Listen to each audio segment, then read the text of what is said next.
আসসালামু আলাইকুম। আসলে আমরা সবাই হতাশ। কেন হতাশ এটা বলতে গেলে আপনারা সবাই জানেন। লাস্ট আমরা কয়েকটা বছর ধরে মালয়েশিয়া ভিসার জন্য আমরা সবাই ওয়েট করতেছি।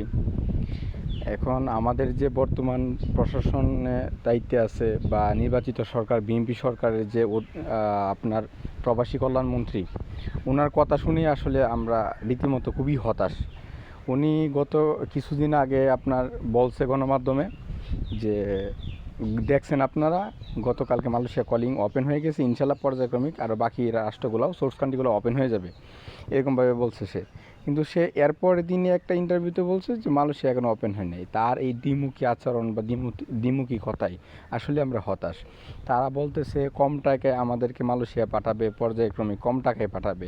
কত কম টাকায় পাঠাবে? এখন 5 লাখ থেকে 5.5 লাখ 6 লাখ লাগতেছে। আমরা যে দিনের পর দিন বৈশা রইতেছি দেশে থাকতেছি, এইটার থেকে আমি মনে করি 50,000 টাকা বেশি দিয়েও আমাদেরকে পাঠায়া দেওয়া হোক ভাই।